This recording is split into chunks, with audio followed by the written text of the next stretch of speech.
Buenos días, me presento. Mi nombre es Flavia García Castro, soy docente, ejerzo en escuelas de modalidad de educación especial en Provincia de Buenos Aires, conurbano bonaerense desde el 94. Me formé en el área artesanal y técnica y luego como profesora para la enseñanza primaria. Hasta el año pasado ejercí con grupo a cargo en centros de formación integral, en la propuesta para adolescentes y jóvenes. Me desempeñé no solo como docente, sino como directora de instituciones educativas, supervisora, inspectora jefe. Actualmente soy coordinadora pedagógica en una escuela también del conurbano, en el nivel inicial, primario y secundario, y soy estudiante de la carrera de Artes Visuales en la Universidad Nacional de las Artes.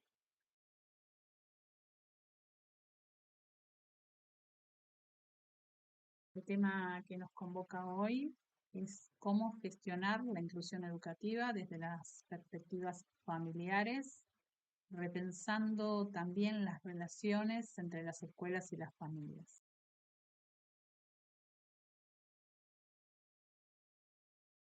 De mención, hacemos referencia a los marcos normativos, comenzando por la Constitución Nacional, la Ley Nacional de Educación 26.206, la Ley de Protección Integral de Niñas, Niños y Adolescentes 26.061, la Ley de Educación Sexual Integral 26.150 y por último la Resolución 311 del 16 del Consejo Federal de Educación.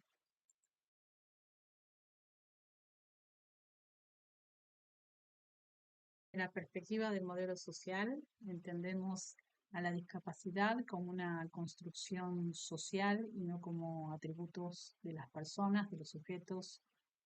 La entendemos en términos de relación entre los sujetos y los entornos que muchas veces presentan barreras para el desarrollo pleno y autónomo en los distintos ámbitos y en las distintas elecciones de todas las personas. ¿Cuál es nuestra responsabilidad específica desde el sistema educativo?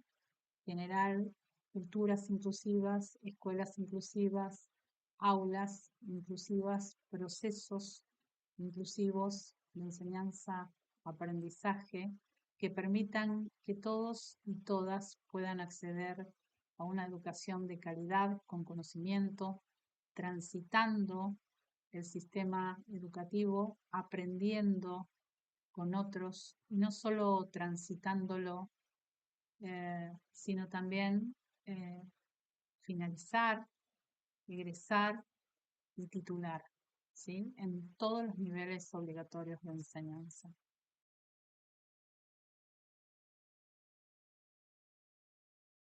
A las barreras que se presentan, debemos en principio identificarlas para poder eliminarlas y si no es posible eliminarlas y generar esas condiciones de accesibilidad, es necesario trabajar para minimizarlas.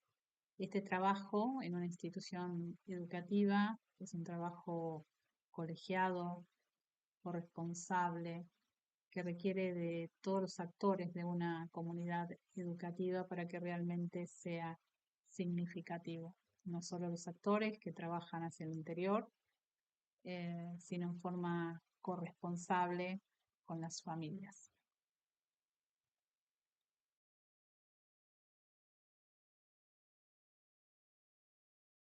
Este breve recorrido por los marcos normativos vamos a puntualizar en aspectos fundamentales que se enmarcan en la resolución 311 del 06 del Consejo Federal de Educación. Vamos a hacer mención en principio a la matriculación de los estudiantes con discapacidad como derecho, ¿sí? En igualdad de condiciones que el resto de la población escolar desde el nivel inicial.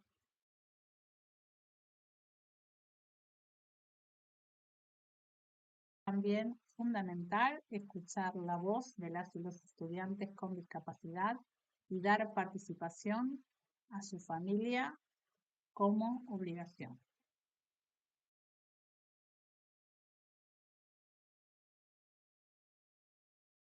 es necesario identificar las barreras en el entorno como principio y como método. Siempre se hace referencia a la necesidad de identificar a lo largo de toda la trayectoria educativa las barreras institucionales y de trabajar de acuerdo con el modelo social de la discapacidad y del enfoque de los derechos humanos.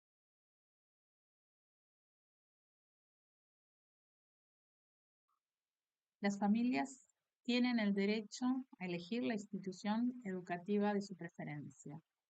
En el artículo 20 se detalla que las familias, contando con el asesoramiento de los equipos intervinientes, tanto de los niveles como de las modalidades, fin de propiciar la mejor trayectoria educativa que responda a las necesidades educativas derivadas de la discapacidad, ejercerá el derecho a elegir la institución educativa de su preferencia.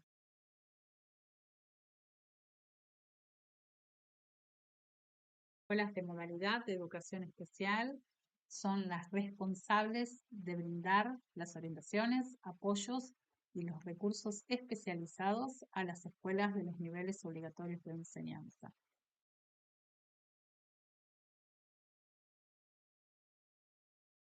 En los artículos 13 y 14 se hace referencia a la corresponsabilidad entre los equipos escolares de los niveles y modalidades. Existe un compromiso mutuo y corresponsable.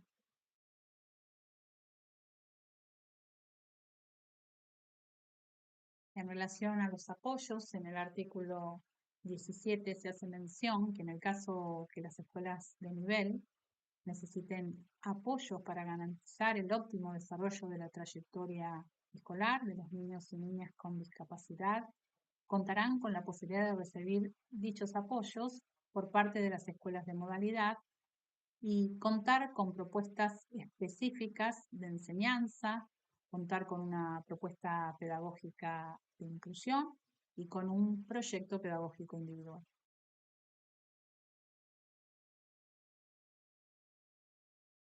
Proyectos pedagógicos individuales o PPI se deben elaborar en función de las necesidades de las y los estudiantes, promoviendo su desarrollo integral y tendiendo a favorecer su inclusión social y educativa.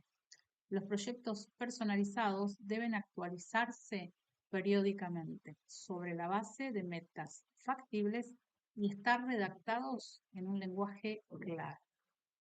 En el anexo 2 de la resolución se establecen los ejes prioritarios para la confección del mismo.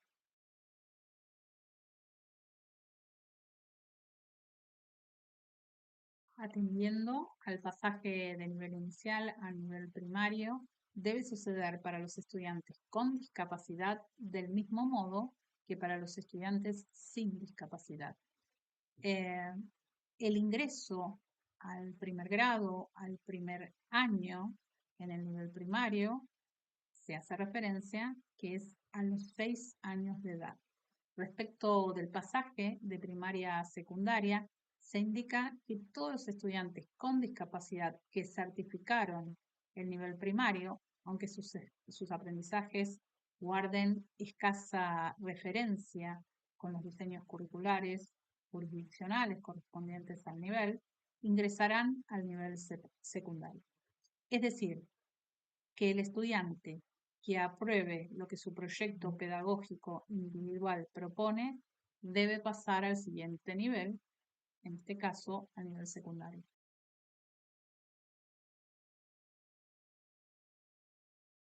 En relación a la promoción, acreditación y certificación, la regulación sobre estas áreas son ejes vertebrales de la normativa.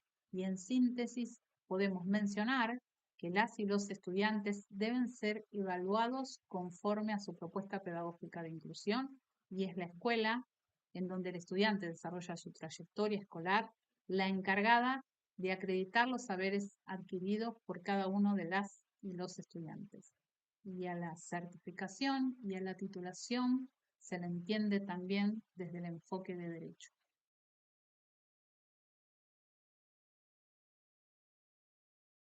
habiendo realizado ya un breve recorrido por todos estos marcos normativos que regulan el accionar de los equipos escolares en relación a las trayectorias educativas inclusivas, vamos a focalizarnos en el tema que nos convoca, las relaciones entre las familias, las escuelas, a modo de poder repensarlas y redefinirlas en el marco de las trayectorias educativas inclusivas, específicamente en los proyectos pedagógicos de inclusión o de inclusión educativa.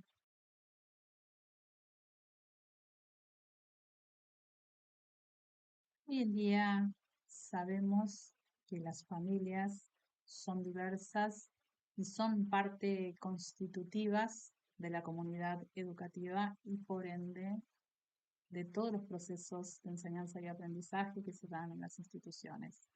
Ya nadie lo discute. Pero sí advertimos y tal vez potenciado luego de la pandemia como un territorio de tensiones, de disputas, de debates, de exigencias cruzadas. En torno a ello vamos a estar reflexionando, interpelando y proponiendo nuevos espacios de diálogo y construcción.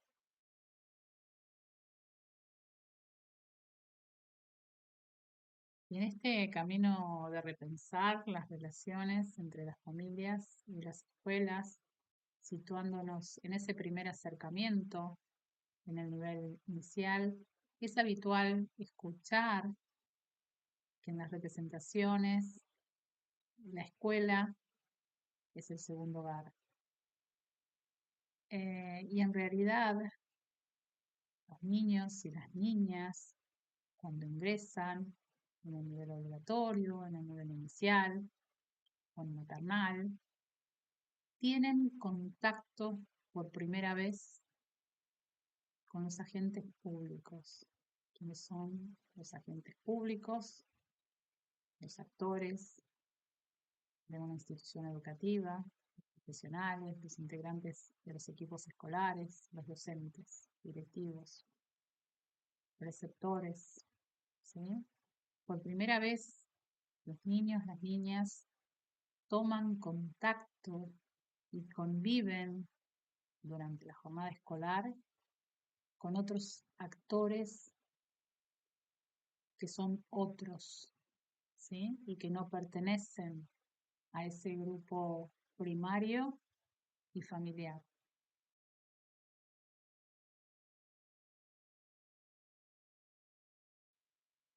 La decisión de la elección de la institución educativa para las familias muchas veces también está condicionada por un montón de variables, por un montón de factores que determinan la posibilidad de acceso o no, la conveniencia, ¿sí?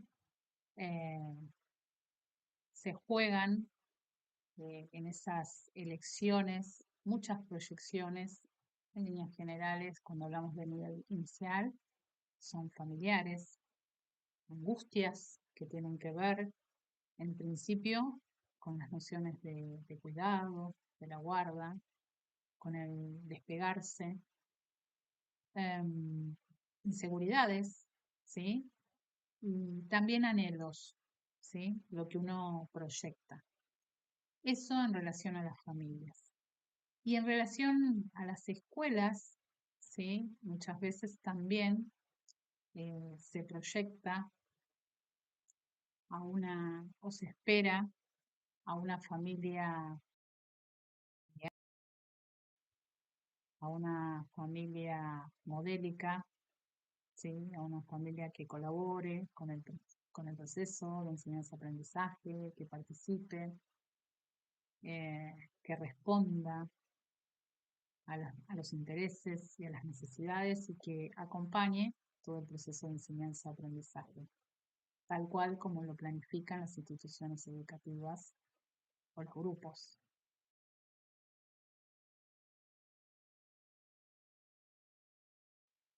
La propuesta de la institución educativa está pensada y se desarrolla a través de proyectos, ¿no? Existe una planificación institucional que contempla en parte a toda la institución educativa que tiene un sistema, las planificaciones que tienen que ver con cada una de las grupalidades, de las sesiones, de los años, de los grados.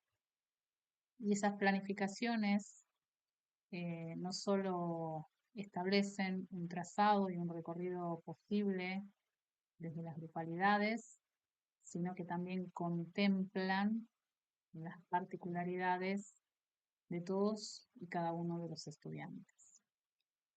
Eh, por supuesto que guardan relación con los marcos curriculares, con los diseños curriculares, cada uno en la jurisdicción que le corresponde.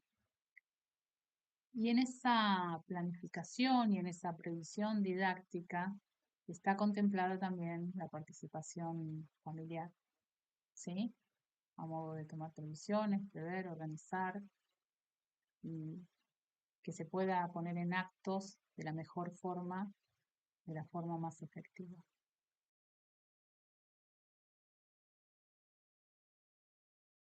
Es aquí donde resulta interesante detenernos a pensar y a repensar cuando planificamos, cuando prevemos, cuando proyectamos en el marco del accionar institucional, cuáles son los entornos familiares que contemplamos, ¿sí? De más está decir que las conformaciones familiares son amplias, diversas, cambiantes, no solo en el devenir, historizando, sino en lo diario. Hoy en día tenemos que ampliar las concepciones de estos núcleos familiares, entendiendo que hay otras formas de organización donde los niños y las niñas transitan y donde transcurren sus niñeces.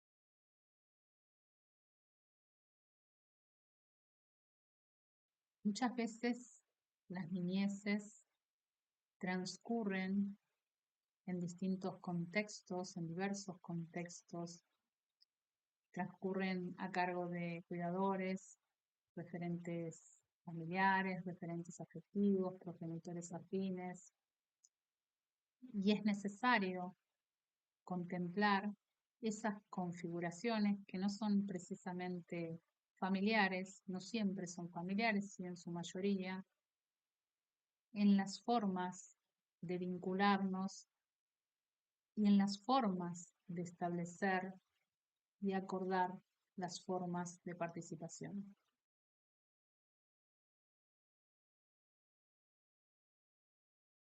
Atendiendo alguna de esas variables que mencionábamos en relación a las configuraciones familiares, a las posibilidades, no solo de los referentes familiares, de los referentes afectivos, tutores y demás actores responsables de las crianzas de las niñas y niños, es fundamental que tomemos previsiones a la hora de pensar y de planificar esa participación que por supuesto debe ser organizada a modo de optimizar los procesos y generar las mejores condiciones para que el acto educativo se lleve a cabo.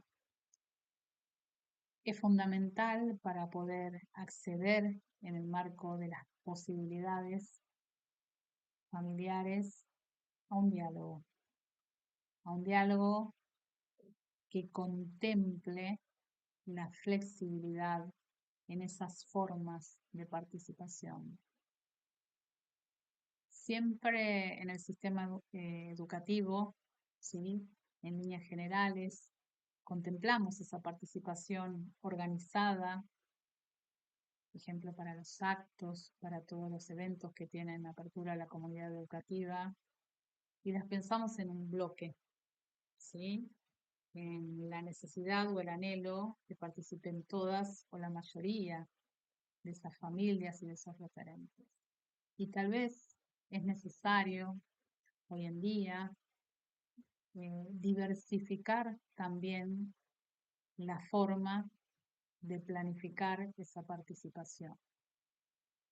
Que esa imposibilidad que muchas veces acontece no sea no sea un ámbito de frustración, no solo para quienes planifican y quienes conducen los procesos de enseñanza-aprendizaje, sino mayoritariamente para las y los estudiantes. Entonces tenemos que desnaturalizar esas formas de participación que tienen una raigambre histórica también en nuestro sistema educativo y poder alojar y permitir esas otras formas de participación que tampoco tienen una receta, que deben ser pensadas y consensuadas con los referentes y con las familias. Tal vez la mayoría, en líneas generales, puede participar, pero bueno, nos pasa a nosotros, en líneas generales, como docentes y como agentes del sistema educativo, que nos vemos en la necesidad de optar, ¿sí? Tenemos deberes, tenemos obligaciones inherentes al ejercicio del rol y de la profesión, y desde luego que también, en el caso de que seamos padres y madres, tenemos deberes y obligaciones como progenitores. Bueno, se establece allí una disyuntiva, una tensión, que a veces recae en lo personal, eh, y que la idea es que se refleje en múltiples formas de pensar esa participación y de organizarla en la comunidad educativa.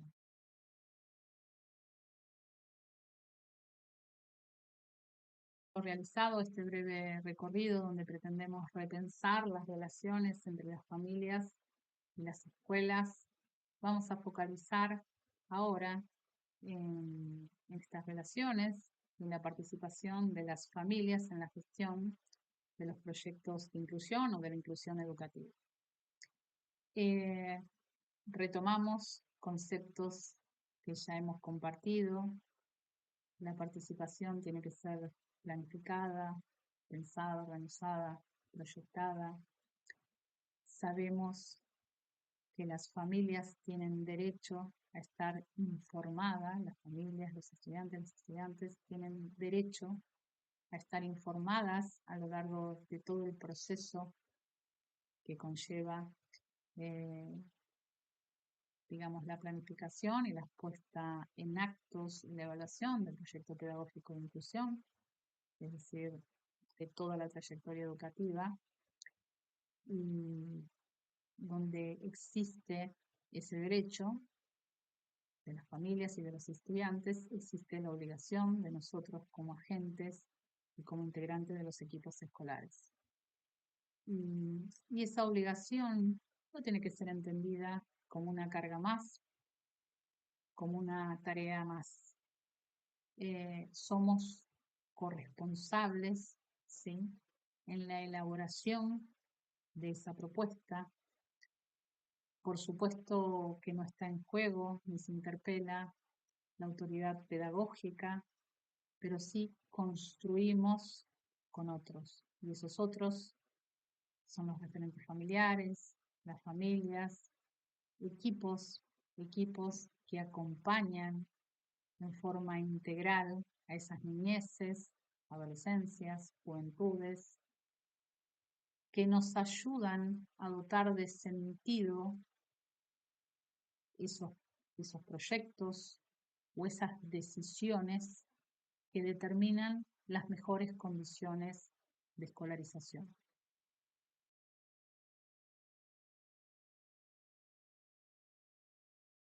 Y gestionar la inclusión educativa desde la perspectiva familiar implica pensar esa organización institucional, esos espacios de encuentro que se constituyen en derecho de las familias, de las y los estudiantes y por ende en obligaciones nuestras como actores institucionales. Ese espacio de encuentro tiene que ser pensado para optimizar nuestros tiempos y también el de las familias, siempre acordando.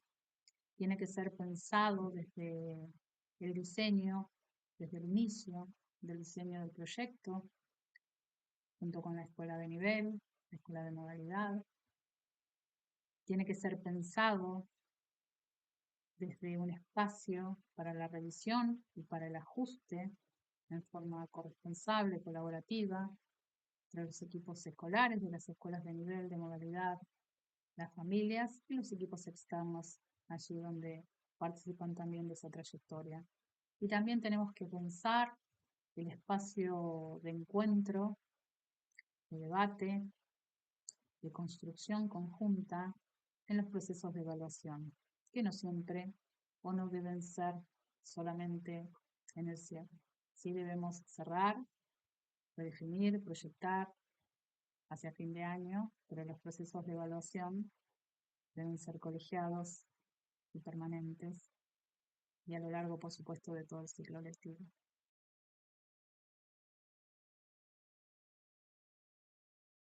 En ocasiones, en estos espacios de encuentro, de diálogo, de reformulación, de proyección, los actores escolares solemos sentirnos interpelados en la autoridad pedagógica porque hay una multiplicidad de voces que se ponen en diálogo. La autoridad pedagógica es inherente a los actores que gestionamos en el sistema educativo.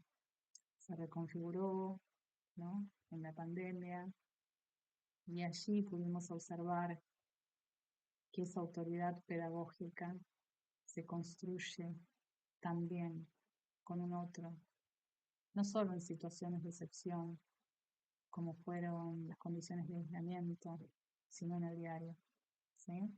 Los procesos de enseñanza y aprendizaje se formalizan en las instituciones educativas, pero no tienen un antes y un después dentro y fuera de la jornada escolar. Se dan, acontecen en forma permanente en las niñeces, en las adolescencias, ¿sí? El lugar, los lugares no se disputan.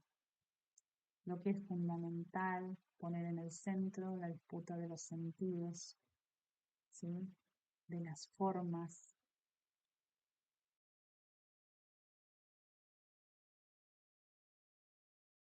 Es fundamental entonces que podamos diversificar también las formas de encuentro para pensar y gestionar esas trayectorias educativas inclusivas en forma corresponsable y colaborativa. El diversificar las formas, siempre y cuando haya accesibilidad, debe pensarse y contemplarse también a través de dispositivos tecnológicos, videollamadas, reuniones a través de conferencias virtuales, ¿sí?, allí donde no se accede, donde no se puede, ¿sí?, tanto por disponibilidad familiar como por disponibilidad de los equipos escolares. Podemos pensar en documentos colaborativos donde se puedan plasmar los aportes, ¿sí?, los posicionamientos, los puntos de vista, las sugerencias, ¿sí?, los consensos, los disensos, ¿sí?, siempre en forma respetuosas y con centralidad pedagógica. Es fundamental que contemplemos, tomemos previsiones, dialoguemos y acordemos las formas de participación, ¿sí?, y cómo esas formas de participación se plasman, ¿sí?, y se ponen en actos en la trayectoria educativa, con todos los agentes que contemplen esa participación y esa construcción conjunta. Y ya a modo de cierre, ¿sí?, pensando en estas formas de participación organizada en la gestión de la inclusión educativa, proyectamos o visualizamos esos encuentros siempre en relación a una familia que guarda relación con un estudiante por un proyecto pedagógico de inclusión. Creo que es momento de ampliar también esas formas de entender la participación en la gestión de la inclusión, porque si pensamos en términos de inclusión educativa, la escuela es un ámbito de una institución, pero realmente seremos una sociedad inclusiva cuando podamos trascender con los debates, en principio, ¿sí? Con los acuerdos, con los disensos, esas fronteras de las instituciones educativas. ¿Sí? Pensar con otros, en principio, actores, pensar con otras familias, ¿por qué no el proyecto pedagógico individual de uno o de varios estudiantes? Cambiar esas lógicas, interpelar ese individual, ¿sí? Que se menciona tanto, no solo en los marcos normativos, en la bibliografía, ¿sí? Que hace relación a los estudiantes y a los sujetos con discapacidad, ¿sí? Me parece que es momento de interpelar sin desestimar, ¿sí? Esas lógicas del individualismo, aún cuando sea necesario, por supuesto, contemplar apoyos y ajustes razonables que son en gran medida individuales, pero no perder de eje, ¿sí? Al proceso, ¿sí? Que contempla una trayectoria, aprendiendo con otros, en una grupalidad y en una sociedad.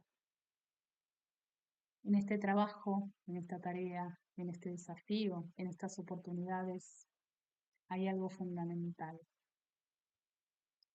No estamos solos, ¿sí? La construcción se realiza con otros, profesionales, colegas, compañeros, equipos directivos, supervisores, equipos externos, fundamentalmente tomando en cuenta las voces de las y los estudiantes y fundamentalmente, como derecho, la de las familias también. Bueno, a seguir pensando y seguir construyendo.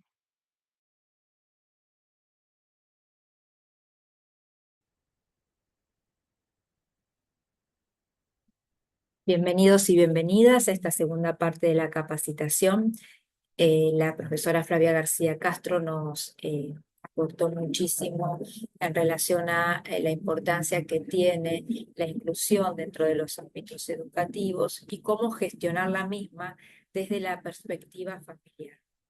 En esta parte vamos a pensar qué estrategias, qué recursos propiciar desde el proyecto institucional, desde el aula, desde la comunidad educativa, a fin de facilitar estos procesos en la institución. Y en primer lugar es importante pensarnos y pensar a las familias de los estudiantes y las estudiantes con discapacidad, ¿no? Pensar de qué manera ellas afrontan la situación, de qué manera quizás qué es lo primero que recibieron al enterarse que sus hijos tendrían una discapacidad, ¿no? ¿Cuál fue su respuesta emocional? ¿Cómo reaccionaron? A quién acudieron para buscar apoyo, ¿no? Algunas familias experimentan distintas emociones, algunos pueden aceptar la situación en forma inmediata, pero la mayoría de las familias pasa por un proceso de duelo y una profunda tristeza, eh, como la que se siente frente a la muerte de un ser querido, ¿no? La mayoría de los niños con discapacidad tienen importantes progresos a lo largo de su evolución, pero también hay algunos niños y niñas que van teniendo progresos mínimos a pesar de que la familia es una familia contenedora, de que ha recibido el apoyo por parte de los profesionales. Entonces, es importante conocer a cada familia, ¿no? Cada singularidad de las familias, ¿no? Para dar el apoyo adecuado y además, bueno, poder participar en su proyecto de vida, ¿no? Y en ese proyecto educativo que ellas esperan de su hijo y de su hija, ¿no? Y pensando en esto de cómo actúan algunas familias frente a la discapacidad, es importante tener en cuenta que algunas pueden tener distintas reacciones, ¿no? Frente a la discapacidad. Algunas en una primera instancia sienten una negación, que esto tiene que ver con la cultura de las personas, con la aceptación de las personas a la discapacidad, el conocimiento que tienen, ¿no?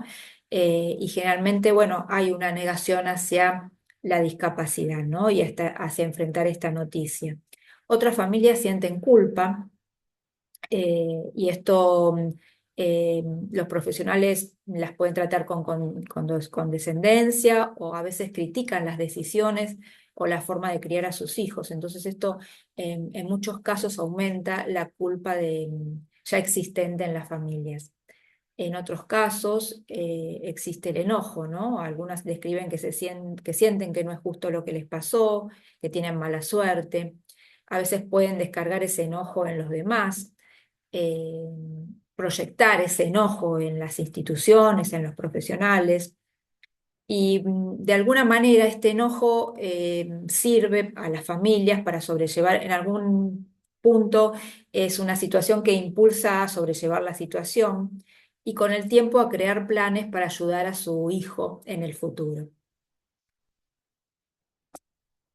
También algunas familias sienten miedo, en muchos casos aquellos niños con mayores desafíos desde lo que es lo físico o mayores dificultades cognitivas, los padres pueden temer por la seguridad, sienten que quizás que las personas que los vayan a cuidar en los distintos ámbitos donde ellos transiten sus vidas no van a estar lo suficientemente capacitadas, van a sentir cierta inseguridad, también van a sentir ansiedad, ¿no? Sobre todo aquellos padres que en realidad trabajan ambos y piensan también que, bueno, muchas veces la escuela no solo la escuela es el ámbito donde su hijo o hija va a ir, sino que tendrán que concurrir a otros profesionales de acuerdo al asesoramiento que se les haya dado. Entonces sienten como que también cómo van a hacer con esos tiempos, si tienen esos tiempos para acompañar a sus hijos, también si sus hijos, qué vida llevarán sus hijos, si en algún momento serán intimidados, si se burlarán de ellos, ¿no? Esto también la ansiedad también ocurre en las familias de los estudiantes con discapacidad y también puede dificultar de alguna manera los avances y los cambios que ellos realicen. La depresión también es un sentimiento que muchas familias tienen. Existen evidencias que, bueno, sugieren que los niños con discapacidades, los padres desarrollan mayores riesgos a tener síntomas depresivos. En muchos casos, a veces solo quedan al cuidado de un progenitor o de un cuidador, que puede ser algún familiar o un cuidador, un hogar porque los padres no pueden afrontar la situación y muchas veces no se hacen cargo de su hijo. Eh, y esto supone porque supone que la crianza de su hijo es diferente a aquellos niños y niñas que no presentan discapacidades. Entonces, muchas veces presentan estas sintomatologías y por eso es necesario, muy importante, conocer los ámbitos de los cuales provienen nuestros estudiantes, poder conversar con las familias, con los cuidadores, para conocer si han pasado por estas etapas, si están en alguna de ellas. También existen otras situaciones con las familias que a veces no optan por no compartir o no o temen decir que tienen un hijo con discapacidad a sus familiares, a su entorno. También según la etapa que se encuentren, en otros casos van aumentando la aceptación y pueden escuchar opiniones, responder preguntas sobre su hijo, pero a veces con cierto recelo, eh, como sintiendo que siempre se les está juzgando. Otras familias pueden sentir que no van a participar de actividades comunitarias por el comportamiento de sus hijos, entonces tienden a alejarse, a aislarse. Algunos padres se sienten avergonzados por el desarrollo de su hijo y tienden a dar explicaciones en público, ¿no? Sienten la necesidad de disculparse. Eh, entonces, lo importante es pensar desde la escuela de qué manera trabajar con las familias, ¿no? Cómo entender estas situaciones por las que pasan. Eh, También, bueno, tenemos estudiantes que a la escuela imponen determinados desafíos, entonces es importante establecer relaciones significativas con las familias, conocer su historia, ¿no? En el primer momento es importante conocer qué es lo que ellos desean, cuáles son sus sueños, cuáles son sus proyectos. Es necesario encontrar las habilidades que tienen sus hijos y también transmitirle las habilidades que va logrando en la institución a fin de acordar de qué manera trabajar esas habilidades que logran en los distintos ámbitos dentro también de el entorno educativo y también en la casa. Y los puntos importantes a establecer para poder generar acuerdos, para poder establecer un vínculo con las familias, es en primer lugar establecer una buena comunicación.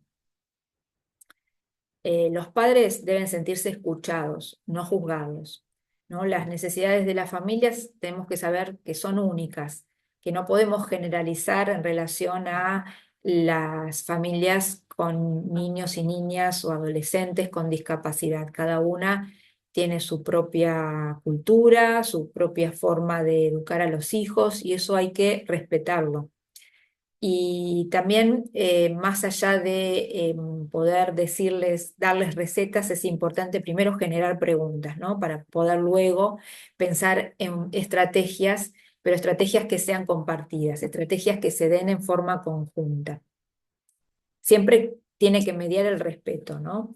Y con respecto a como veníamos hablando, en relación a los comportamientos desafiantes de los estudiantes, y las estudiantes con discapacidad, es importante mantener relaciones colaborativas, ¿no? Asegurar una consistencia entre lo que dice la escuela, lo que se dice en la casa, que establecer pautas únicas, ¿no? Que se den en los distintos entornos. No que la escuela actúe de una determinada manera y en la casa se actúa de otra, ¿no? Poder establecer estos acuerdos mínimos para poder lidiar con algunas conductas que son más desafiantes en algunos estudiantes, no en todos. También pensar que la trayectoria de los estudiantes puede variar. Si bien los estudiantes con los niños, las niñas, los adolescentes, los jóvenes con discapacidad tienen el derecho a asistir de acuerdo a la normativa a las escuelas de nivel y su inscripción es inmediata. También en aquellos casos o en aquellas situaciones que amerite que la escolaridad tenga que ser en otros espacios, es importante hacer un acompañamiento a los padres. Nunca excluirlos de la escuela, porque esto no es posible, tampoco la normativa lo avala, pero sí hacer un acompañamiento explicando en un lenguaje fácil de entender y creando un ambiente adecuado, acompañado también por los profesionales que atienden en forma externa al estudiante o la estudiante, acompañando este proceso, ¿no? Es importante saber que no todos los niños pueden habitar en las escuelas de nivel, que en algunos casos es necesario que transiten su escolaridad por un tiempo, quizás no en forma definitiva, en una escuela especial. Entonces, en ese caso, el acompañamiento debe ser respetuoso y debe, bueno, ir orientándose a los padres a fin de que esto pueda ser posible, buscando en realidad el mejor espacio para el estudiante, que a veces no es el mejor, es el espacio que la familia solicita, ¿no? Todos quieren que los hijos transiten la escolaridad como cualquier niño, pero muchas veces en algunos casos se torna imposible. Entonces quizás es necesario una escolaridad compartida, es necesario otros espacios. Entonces esto es importante hablarlo con las familias, es importante el asesoramiento, el acompañamiento. A veces esperamos que los padres se comporten como perfectos profesionales, perfectos licenciados, perfectos ciudadanos, que conozcan todo, que sepan todo, ¿no? Que progresen lo más rápido posible. Y nos olvidamos que nos encontramos frente a familias que fueron largamente excluidas, marginadas, maltratadas, y no podemos de la noche a la mañana superar todos los efectos que esto ha tenido, tanto en la familia como en el estudiante o la estudiante. Entonces, el acompañamiento debe tener el suficiente respeto por en realidad por lo que en función de lo que la familia necesita, ¿no? Y lo que la familia desea y lo que la familia y el momento en que la familia está transitando.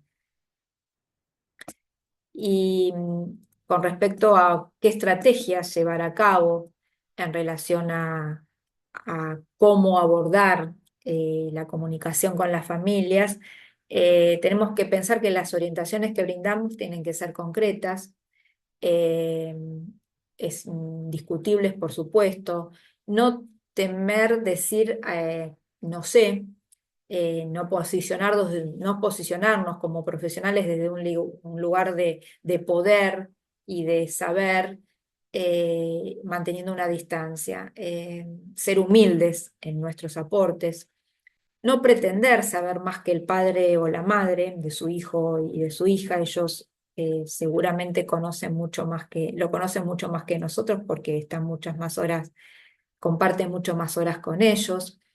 Utilizar un lenguaje sencillo, cotidiano, dirigirse a las personas con el trato que cabe darles para su edad, ¿no? Un tuteo inadecuado puede crear una distancia también.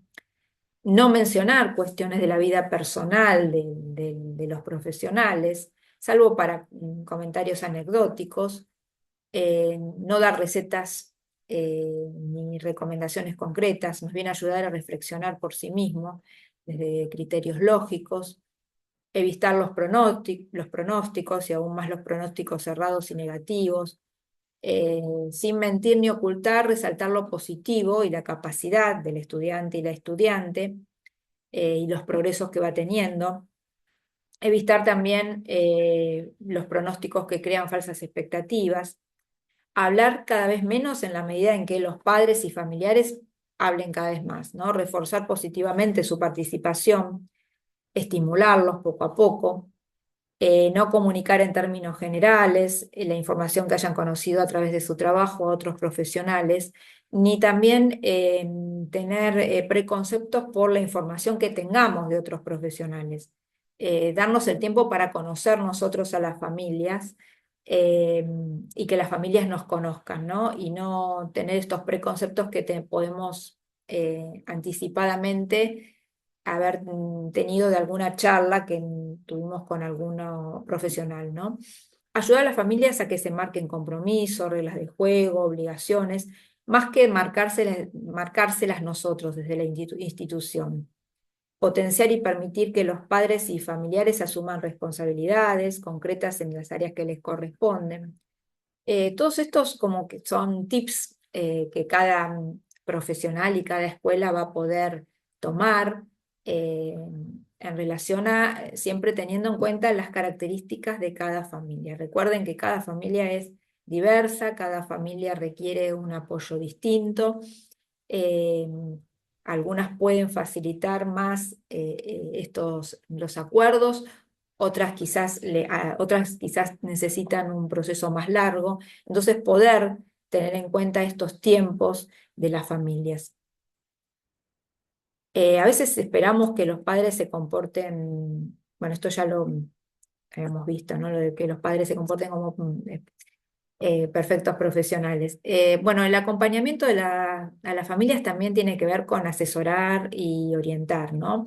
En algunos casos, algunas familias no tienen la información suficiente sobre los derechos, los trámites, las gestiones a realizar en relación a sus hijos. Entonces, la escuela también debe ser un lugar donde se les pueda permitir acceder a esa información, ¿no?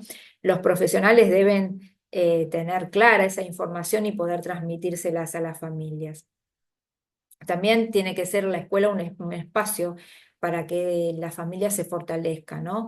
Para que se empodere, para que pueda, tiene que generar espacios de formación con especialistas, para intercambiar experiencias, contención, construcción de redes. También es importante hacer red con instituciones de la comunidad para generar apoyos entre familias y en relación a instituciones de la sociedad y de la comunidad.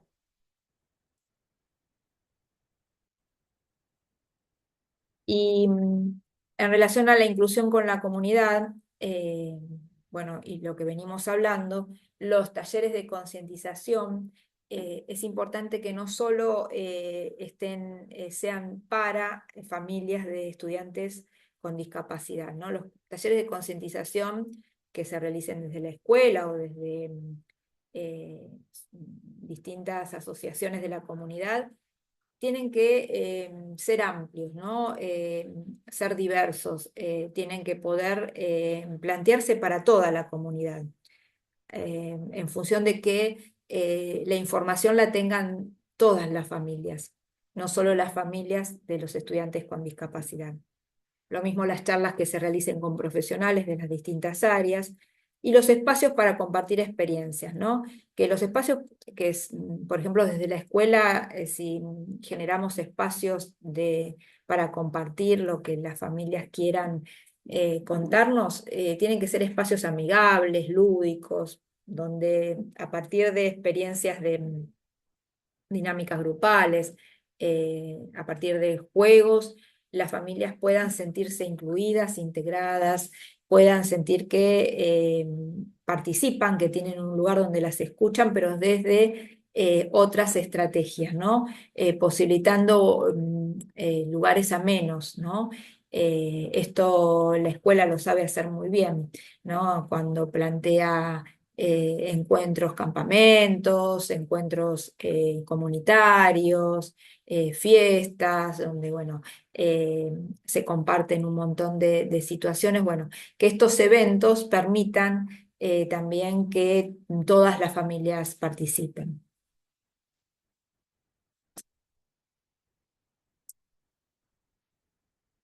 Y ahora les voy a compartir un corto animado que se llama Yam. Es una historia de un niño que se lo puede ver en distintos momentos dentro y fuera de la institución educativa, cómo se siente cuando está dentro y que muchas veces eso hace que las situaciones por las que pasa hacen que no se sienta adentro, sino que sea expulsado, ¿no? Y cómo se siente también su mamá en este acompañamiento. Es un corto que de alguna manera nos trae esperanzas, ¿no? Me parece importante concluir esta jornada con presentándoles esta pequeña